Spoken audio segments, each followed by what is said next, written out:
the Arab world. People, young, old, from all social classes, marching out into the streets, insisting on democracy, insisting on freedom, insisting on human rights, refusing to accept the despots and the rule of the despots under which they had lived for many, many decades.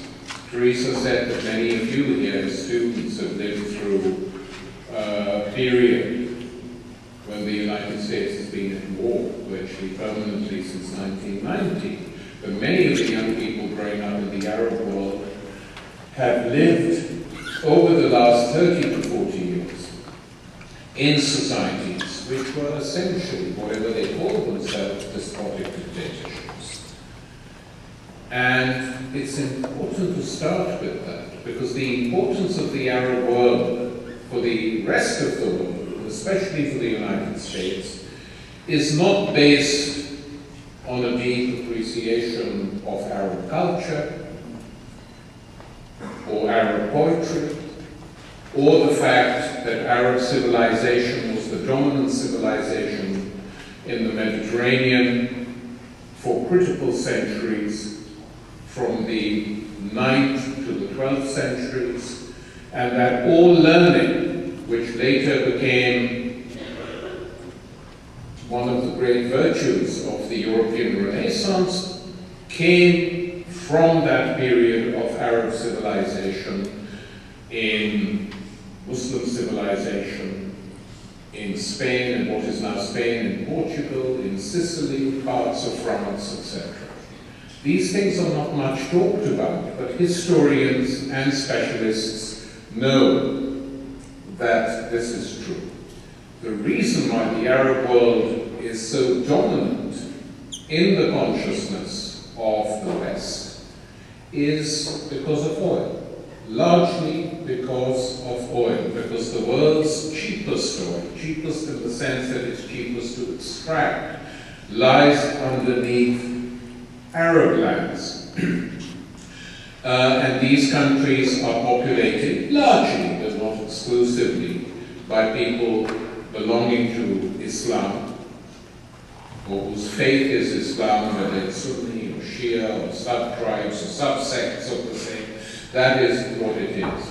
And that is what has given this world its importance for most of the 20th century. Prior to that century, this world was largely ruled by the Ottoman Empire, which was the largest and longest empire in the history of the world. That's beginning in the 15th century and ending in the 20th. And during the period when the Ottoman Empire ruled large parts of what is now the Arab world, it was essentially a world of cities, not of nation states.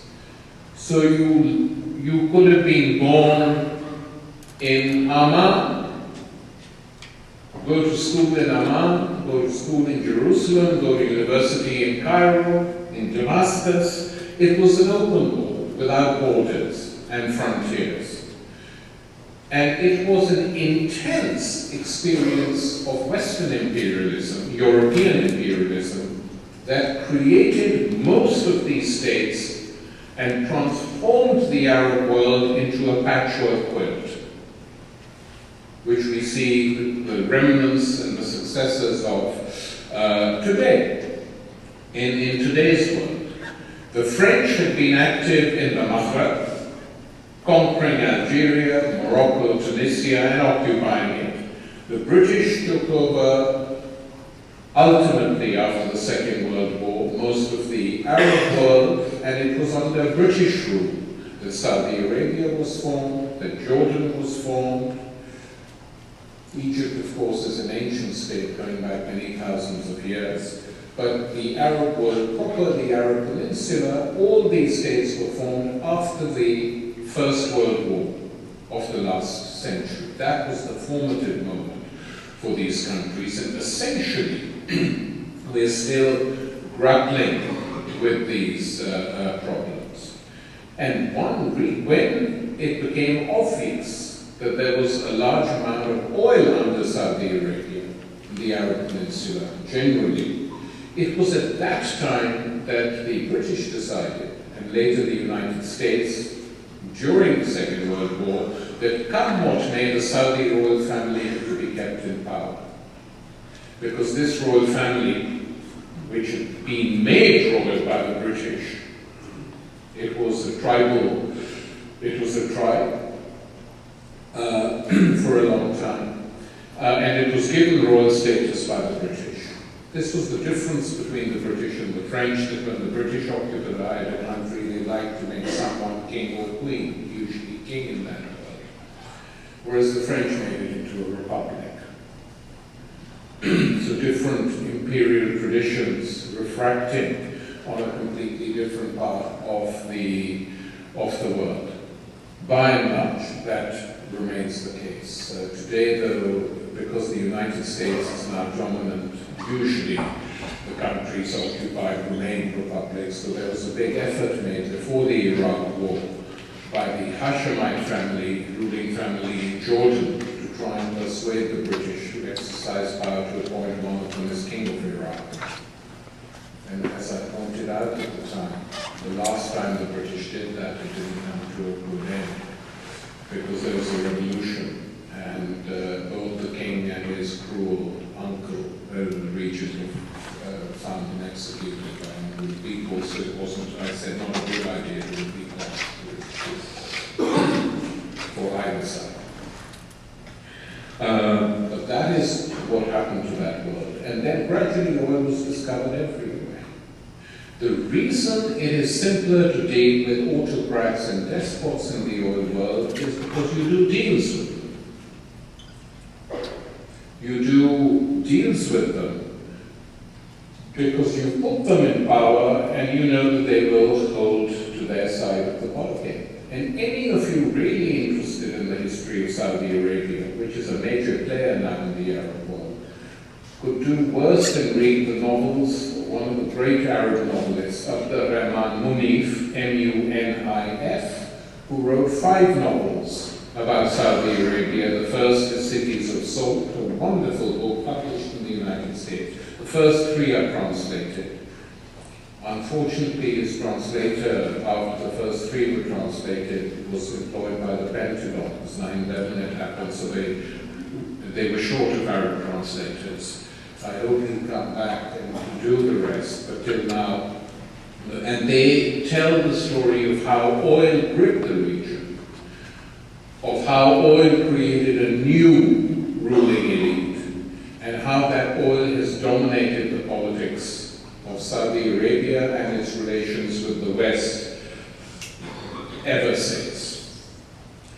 So democracy, or even the idea of democracy, didn't play a big part in these regions. And the imperial powers who occupied them or controlled them or dominated them or at the very least heavily influenced them did not encourage it either. The one country in the region, not an Arab country, but in the Near East, was of course Iran, which also discovered large amounts of oil, and the British were dominant in that country, and Anglo-Iranian oil was created, which the British took all the profits and repatriated them. It's an open act of empire by the Brits. And then there was a democratic revolution in 1951. And the Democratic Party, led by Mossadegh, came to power and elected democratically, said that this oil belongs to Iran and the Iranian people, and we will nationalize it. We'll pay you some compensation, but this oil must be returned and used to develop our own country. In some ways, this was the prototype nationalism which later became very common in the Arab world as a whole. Mossadegh nationalized the oil company, quietly and calmly but openly, and defended the act. And 2 years later, 2.5 years later, the CIA and British intelligence collaborated to bring him down, and one of the things they used to bring him down was clerics.